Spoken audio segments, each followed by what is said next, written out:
Hello and welcome to another ATP Geopolitics video with myself, Jonathan M.S. Pierce. This is a frontline update for the 15th of February 2023. We'll go to a couple of discussion points before going to the front lines themselves.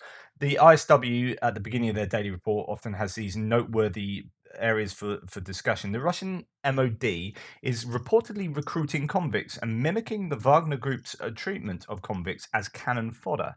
The Russian MOD's decision to recruit prisoners is an indicator that the Kremlin seeks to exploit convicts for future human wave attacks in a similar fashion to the Wagner Group, despite convicts' limited combat effectiveness. And the Russian MOD's recruitment of prisoners in fall 2022 may also coincide with the intensifying criticism of Wagner Group financier Yevgeny Prigozhin. This is really interesting because uh, we've seen that Prigozhin has said that Wagner are no longer recruiting in prisons. We've seen Wagner prison recruitment drop off, looking at the statistics, and we've had the Russian government say that no one in mainstream media, if there is such a thing, in state-run media in Russia, is allowed to mention Prigozhin or Wagner. And so you've got this schism between the Russian regular military and these private military contractors and companies, or the one Wagner. And this this news here may be reflection of that schism. And it's interesting that the MOD look to just be copying what Wagner have done. They appear to be taking over in Bakhmut, taking over from Wagner, taking the baton from them and running with it, but using the same tactics, arguably. So, quite an interesting development. Anyway, let's get to the front lines themselves. And actually, not a great deal of news, particularly from the Kupiansk to Kreminna front line. From any sources, like Rebar didn't do any kind of reporting yesterday on the front lines, particularly at all. Syriac maps, not a lot. On Telegram, actually, Rebar don't report anything of this front line. They mention a little bit down near Bakhmut. So what's going on? Well, let's have just a little look. This is ISW have previously said that Russian forces, talking about the front lines now, have regained the initiative, and their operations in eastern Ukraine have increased markedly, according to an assessment by the ISW. So this is the idea that, right, okay, Russia are now on the offensive, and we're going to see them do lots of big things here, and they have the initiative. They have they're controlling things, if you like. Well, B.A. Friedman here disagrees, who's a war strategist, strongly disagrees with the assessment. The Ukrainians are staying on the defensive because they can, and better gear is still arriving, and it's the smart move while Russian forces are desperate to achieve anything. Initiative means choice and freedom of action. Russian forces don't have the initiative because they have to attack. Putin won't give them a choice. This is on the back of Putin supposedly saying you have to get the Donbass by March 2023. So, by the end of March, that's like 1.5 months. Uh, Prigozhin has said you won't get the Donbass for 1.5 to 2 years. He said that on video the other day. And he's a guy that's operating the Wagner in the area that is having the most success, saying you ain't going to get Donbass for a year and a half plus. And here, Friedman says Russian forces don't have the initiative because they have to attack. Putin won't give them the choice, so they batter themselves against strong positions in desperate charges. That's not initiative. Ukraine knows this and can choose where and when to defend, where and when to counterattack. They have the choice. They have the initiative. And this is a really interesting point. It's a great point, and it's kind of flipping that narrative. But actually, I think there's a lot to be said here. So Ukrainians don't want to attack now. They don't want to defend in force, particularly anywhere other than maybe Bakhmut, because they would be attriting their forces in an unsustainable way, given they are preparing themselves for a counterattack and they are waiting. It's a waiting game for the Ukrainians. They're waiting for all that kit to come from the West and from allies, and they're waiting to be trained on that kit and then to apply it to counterattacks that of their choosing. Now, obviously, they will be reacting to what Russia do here, but they are allowing Russia to do what Russia have to do, which is to get something out of this attack phase of the Russian timeline, if you like. Russia, I think, are showing signs of kind of desperation or having to do certain things. If you put a time limit, if indeed Putin did say you have to get this by the end of March, that's making the Russians do something before they are necessarily ready to do it. They need more troops, they need more material. Where are they going to get all that from, etc., etc., etc. So I think that's worthy of note before we go to the front lines. And sorry, it does delay me getting to the front lines. Okay, shelling news. Now, this is interesting because here are the shelling locations reported yesterday as from the general staff. So really heavy, pretty much everywhere. Although not so heavy around Kreminna and just north of Kreminna on the way to Svatove, and then start you get to Svatove and north of there and up to Kupiansk, it becomes heavy again. That's pretty heavy shelling. But then when you look at the 10-day shelling map, again provided by the Ukrainian general staff, but compiled here. This is Defmon doing that. You see that actually it's relatively quiet from really from Kreminna, Lysychansk up to Svatove. But then you have the ISW, or not the ISW, they're just reporting it, saying that Cherevati, the um, Luhansk, the Ukrainian Eastern Group Forces spokesperson, Colonel Cherevati said the Russian forces have carried out a record number of artillery strikes in the Liman direction west of Kreminna in the last week, likely as Russian forces conducted artillery preparation of the battlefield to support offensive operations. So then when I look at this, the Liman direction is there. If you've got a record number of artillery strikes in the last week, that's not represented by this data at all. So I don't know. So something's wrong there. Either Cherevati is incorrect, or this mapping hasn't reflected that claim and that data. I just thought that'd be worthy of mentioning. In the Kupiansk direction, not a lot going on. One Russian source, according to the ISW, made an unsubstantiated claim that Ukrainian officials are evacuating Kupiansk in anticipation of Russian offensives. Former Russian officer and prominent mill blogger Gherkin, Evil Gherkin, Igor Gherkin downplayed claims of Russian offensive operations in this area and characterized them as battles of local importance resulting in tactical gains. So there's this competing sort of narrative as to whether this is part of an offensive in the area, whether it's a large enough offensive to be part of the deep battle doctrine, whether that is what the Russians are doing, this deep battle doctrine of hitting various places in substantial ways all along the front, and then finding out where a weakness is, and when they find that weakness, to deep battle, to go in for a deep operation in that place. So say it was around Kreminna, they're fighting everywhere, find a weak spot, and it happens to be just north of Kreminna, then they pile in north of there, and then that's where they keep on going until they exhaust their forward momentum, so on and so forth. Or is this attacking up in Kupiansk merely just localized attacks, as Igor Gherkin is saying? Now, we know that Kupiansk is in shelling range, so as you can see here, it is shelled on a nightly, daily basis. Could the Ukrainians be pulling Russian civilians from Kupiansk? Well, to be honest, God, I wouldn't want to live in Kupiansk when it's under artillery range. I would just be like, yeah, there is a non-zero chance my house is going to get taken out by a shell today. I might just move to Kyiv for the time being, or whatever. So they might be evacuating them, or the people could just be leaving, because there is this potential imminent offensive to take place. Right. Other than that, not really a lot of detail. We have geolocated footage of Russian tanks operating. Oh no, that's incorrect. I've read the ISW stuff for this area already. Goodness me, today difficult. So I've changed my maps marginally to reflect what I think is going on, looking at several different sort of mappers and whatnot, and aggregating claims. Dvorichna does seem to be under Russian control, and they are moving in on Shranikivka, although I've moved it slightly back there. And tinkered a little bit, but that's what I think is probably going on around there. And then we have the defensive line taking down the railway line. Horobivka seems to be under Russian control. And then Liman Pershi is actually very close to Liman Pershi, it seems like, the front line there. And Sinkivka, I don't think is under Russian control, or even that they're on the outskirts, which some Russian sources are claiming. But it could be that the Russians are operating there. And then I've changed my mapping slightly as we come further east and then south. So it appears that where the Ukrainians did have Yehidny and were pressing Orliansky, and we're in this kind of area back here and working towards Sofivka. I don't know that they have anymore. You look at the um, deep state map for the which is a pro-Ukrainian mapper. It appears to be that the Russians have regained some territory here, but we haven't really heard about that. It's just suddenly popped up on the maps.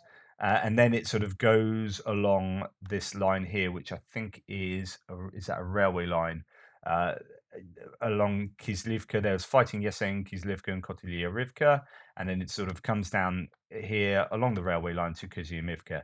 Not a lot of information on any of these places, other than just this is what just sometimes I like to give a little bit of visual information on these places, so they're not just places on a map.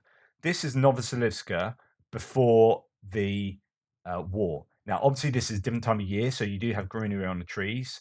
So there will be a difference in how it looks. But here you have like smoking places because of activity, stuff going on. Looks a very nice kind of rural community.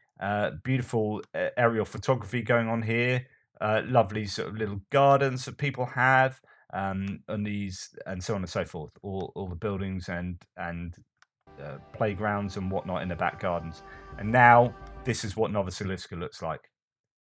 I mean, okay, it's not green because of the time of year. You don't have leaves on the trees, but holy cow, Novoselivska's but this is really the same for Marinka, same for Avdivka, places around Avdivka, Bakhmut, and around Bakhmut.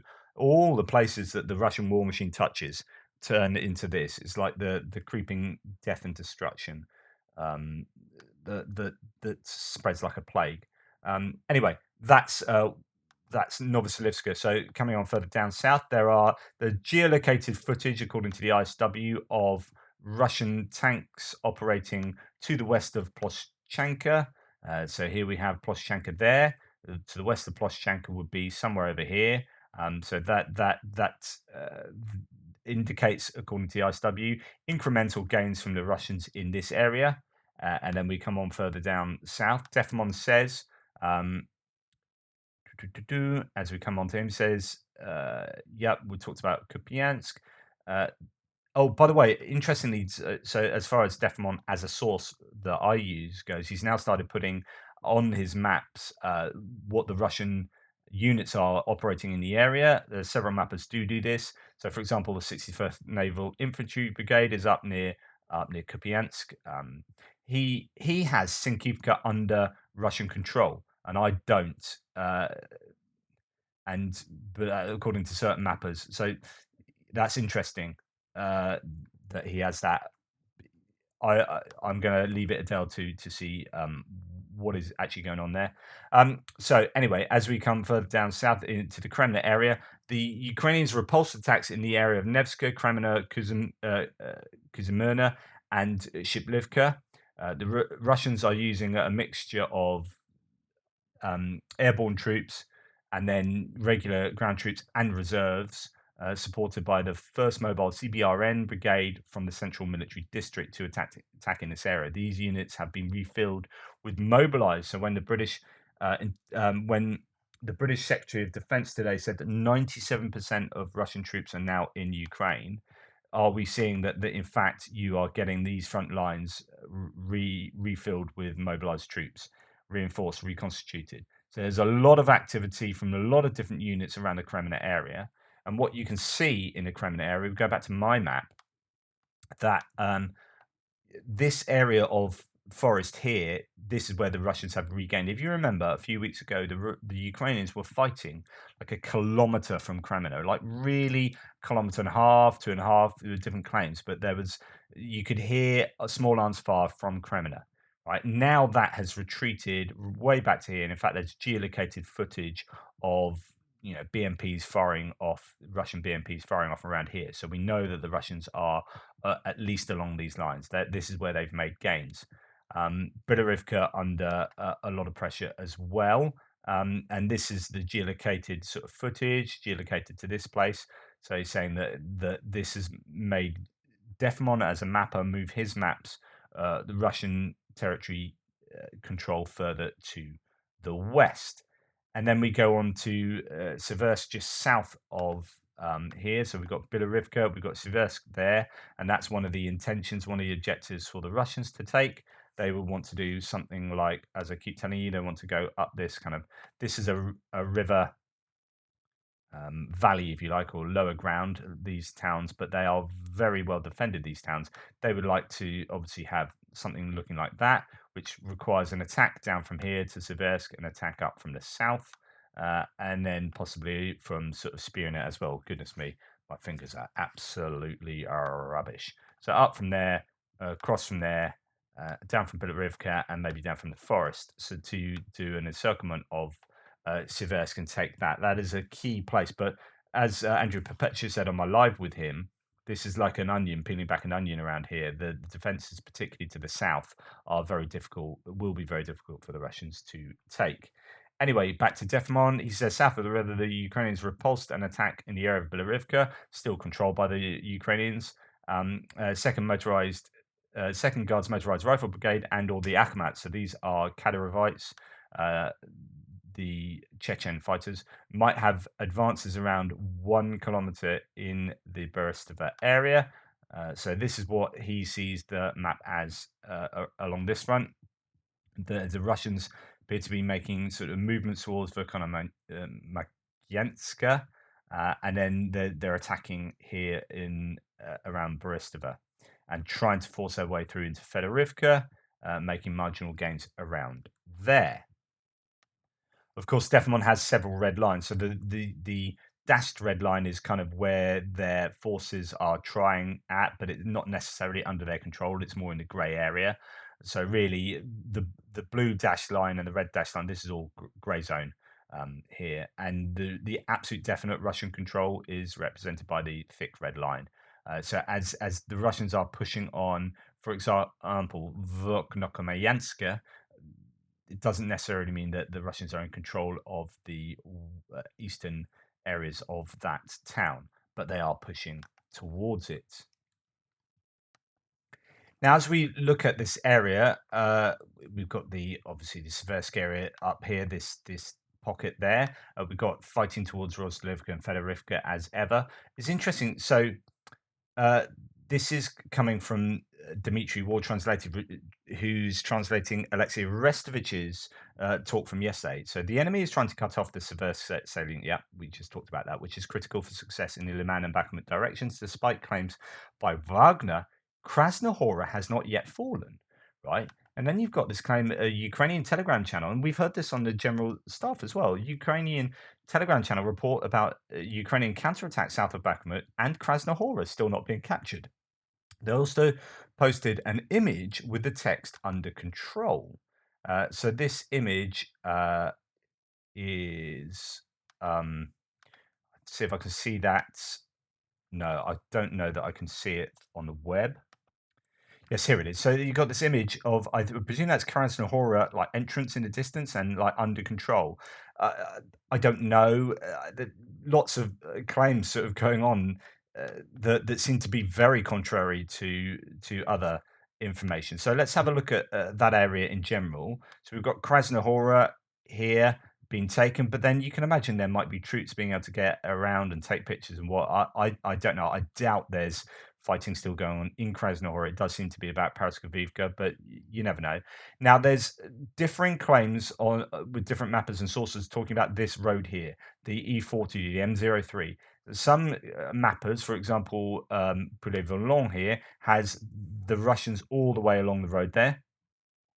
And then Noel Reports, for example, says Magyar today, so he's a guy that does a lot of drone footage for the Ukrainians, confirmed that what we reported yesterday. Russians were pushed back south and southwest of Ivaniska. We'll talk about that in a second. They were at least 3 kilometers away from the T0504 at present. To the north, Russian troops have been driven away from the M03. There is a positive buffer. Paraskovivka is still fought for. So we go to his map there. You've got Krasnohora here, and he shows sort of maybe some grey zones still in in Krasnohora, Paraskovivka being fought over, and then back. This is the road, and he has the Russians pushed way back here towards Blahadatne again. So somewhere back here. Now I don't know. I don't know the situation there. There are different accounts from different people. Defmon seems to indicate that the Russians are at the road there. Um, uh, I'm just going to leave my map as it is and check out what's going on there in a day or so. See when the dust settles. So Defmon says the airfield has repulsed attacks in the area of Fedorivka, Paraskevivka, and Bakhmut. Attacks are mainly done by a mix of airborne and PMC Wagner. It seems to me like the Russian attacks get weaker and weaker. It could be the Ukrainians are getting stronger and stronger too, which is certainly interesting. But that could be representative of this. So, no report says significant Ukrainian reinforcements have arrived in the area over the past week, including battle hardened and established brigades such as the 80th Air Assault. For a couple of days, the Ukrainians have succeeded in launching small offensives around the whole of Bakhmut with positive outcome. So, fascinating insight into what's going on around Bakhmut and whether there is actually a little bit of pushback taking place. Well, let's see what the ISW have to say. So the ISW doesn't really talk about the gains of the Ukrainians, but it does make a couple of interesting statements. So again, Cherevati has stated that the Russian and Ukrainian troops made contact 17 times within Bakhmut on February the 13th. This is, and I mentioned this yesterday, this is a downtick on the number that we had seen previous. So there's been up in the 30s and 40s. It's almost, well, it is half plus more, even more than half, or less than half of the amount of contact going on in Bakhmut. This might explain why there's a lot less news about what is going on, around the eastern suburbs, in the northeast, and in the south around Opitny.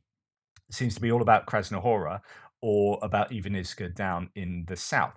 So I think that's interesting. Prigozhin has posted an expletive-filled rant on February the 14th in which he emphasized that Wagner is nowhere near completing the encirclement of Bakhmut. And I showed you a map. I'll try and dig that out now. I showed it to you in the news update if you saw that this morning. So here it is. Tim Watt was saying it's been a strange day for Russia. This is yesterday, Russia watchers in many respects.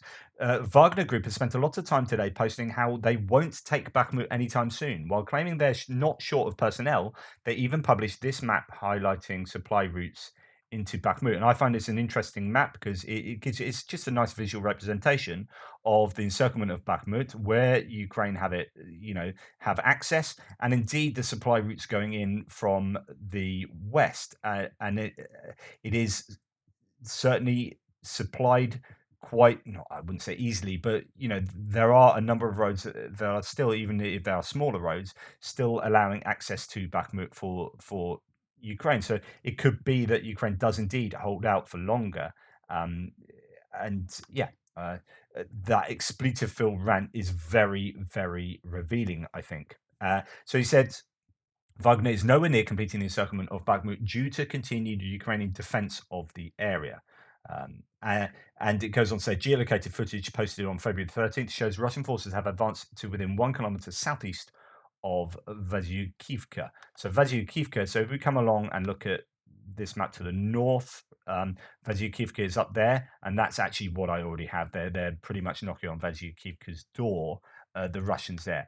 Again, just to mention the how some maps do have this whole area here being under Russian control. The deep state pro-Ukrainian map has the Russians all the way along that road up to Paraskevivka, but no reports seems to think no, they have been pushed back in that area. So yeah, Bakhmut is an interesting one at the moment. Not a lot of detail coming out about as I say, this whole area around there. But if we go down to Ivanivska, the claim from no reports is that now the Russians are some 3 kilometers back from this road. So let's measure that, see if my map's anywhere near correct. No, he would have them say it being at least, oh no, it's 3.2. So if we see if we can change that by grabbing that one, that's now about 3 kilometers there. So that's your 3 kilometer range, and it could be that the Russians have been pushed back to there. So that is quite impressive considering this was a real worry. And I've actually adapted my map. So I had the Russians were in Stupochki and they had basically this territory here, the other side of the canal, quite considerably, and further up to this road here.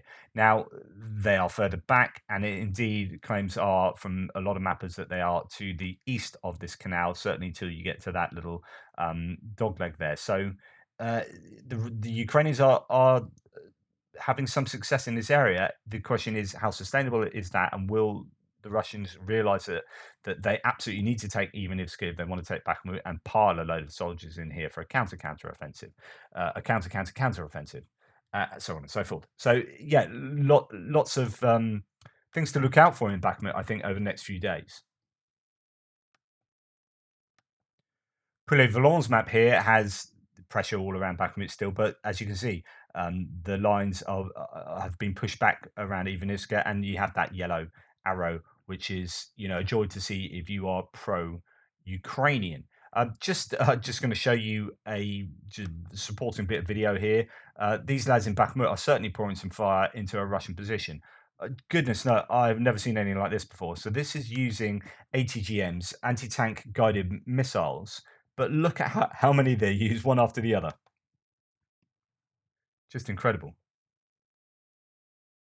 I don't know it's got any sound, but he gets one and then gets another, gets it the right way around, fires it off. That's two. But we're still going. Three, and all different types as well. Four. Appears to be four ATGMs fired off. Don't know what they're firing at and whether that is a good use of that munition or whether it's quite wasteful. I don't know. I'm sure they'd have good reason for doing that, and it's not just for the camera. But I mean, wow, goodness me. And as you can see from Defmon's map here, yeah, being pushed back from Ivanivska, that road again. But he also lets you know of all the different troops fighting in the area. So we've got VDV around the Klishivka area. These are the airborne troops. Wagner operating more to the east there, and then up in the northern area of Wagner in the Krasnohora and Paraskevivka region. But then regular troops fighting in all other places. Wagner a little bit up in Bilarivka, the southern Bilarivka. But it's amazing how there are other troops involved now to a large extent. Right, let's move on further down south. As we move down towards Avdivka, past New York, there is claims about fighting in Novobakhmutivka and around Kamyanka as well. So if we look at Poulet-Volon's map, you've got the gains that the Russians have made in Novobakhmutivka, and they're fighting towards this road. Although he has some slightly further back, the Russians slightly further back there, but slightly further on in Novobakhmutivka. Yeah, so there's been some fighting up around there, and then we come on down to Avdivka, where all I've heard really is that there's repulsive attacks in Volhyanie, and nothing else really to report about Avdivka. It seems to have calmed down in the last couple of days. Kamyanka and Volhyanie seem to be the two areas of dispute. And then we come on down to Marinka. So if we look here, the claims from the Russians are that they are making gains north and south.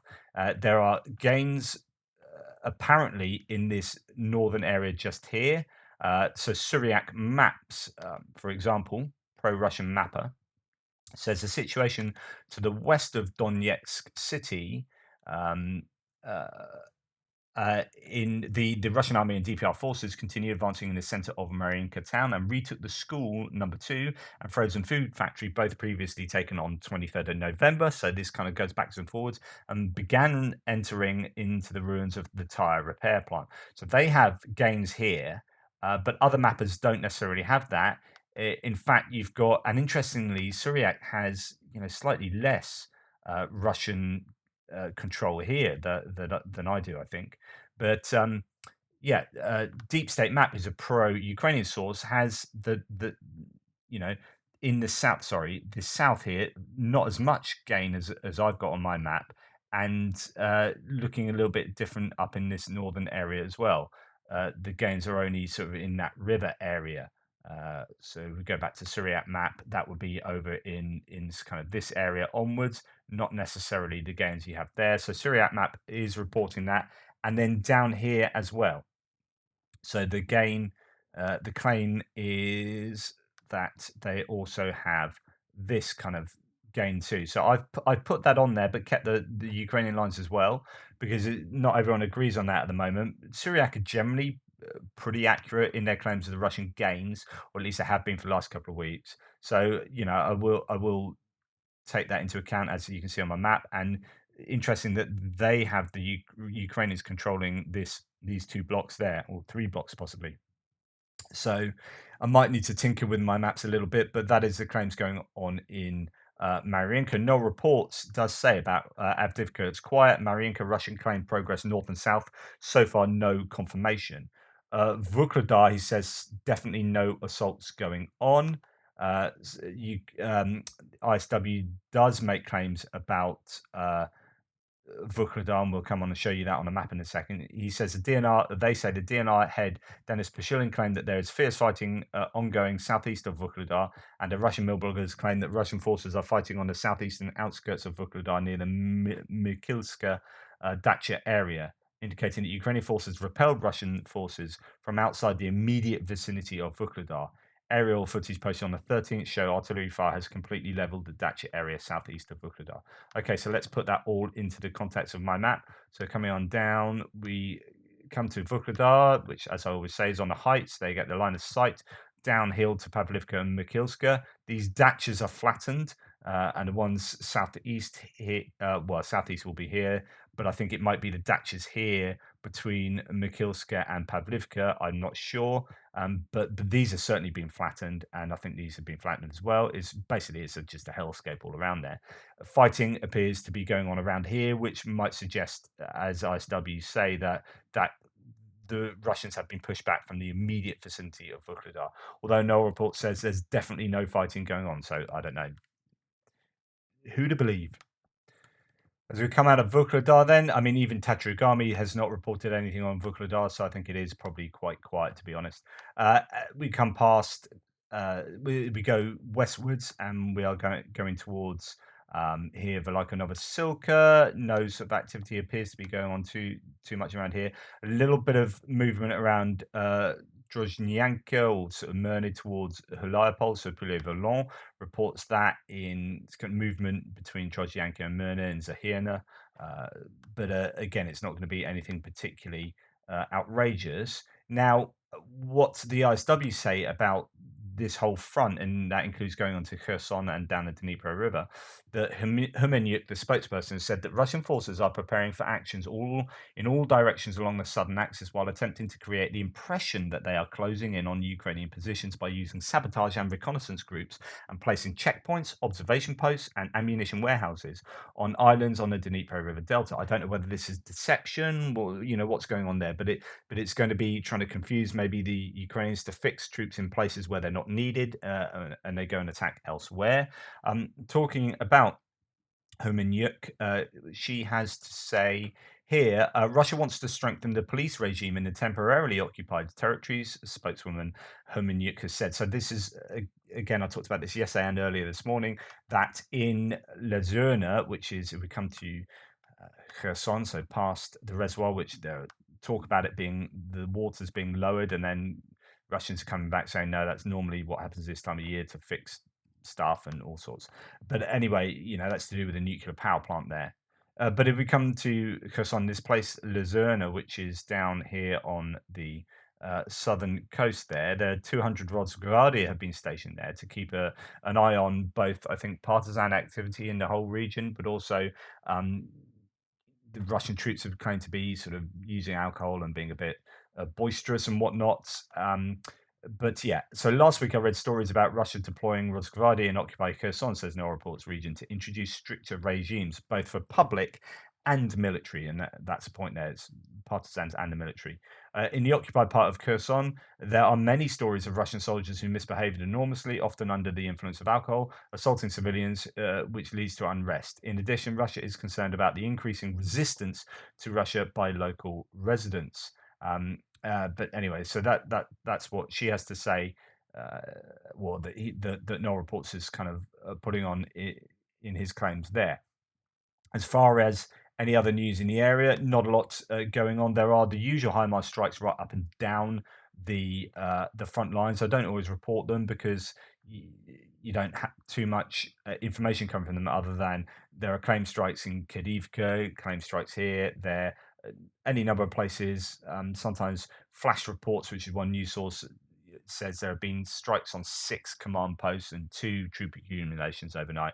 So there will be stuff like that going on every night along these front lines. Anyway, that's a frontline update. Oh, the last thing is there's geolocated, uh, evidence of um, trenches being built, continuing to be built in the Chapelinka and Myansk area on the way into Crimea. So they are building up these defenses. Again, builds into the idea of whether whether Ukrainians would be able to take Crimea at the time. UN intelligence sources saying that they wouldn't be able to do that, and I think it's a step beyond them at the moment with their present capacity and capability, and the fact that the Russians seem to be digging in very heavily there, which will cause delays for the Ukrainians. Anyway, that's a Frontline update. Thank you so much for watching. Please like, subscribe, and share. Toodle pips, and I will speak to you later.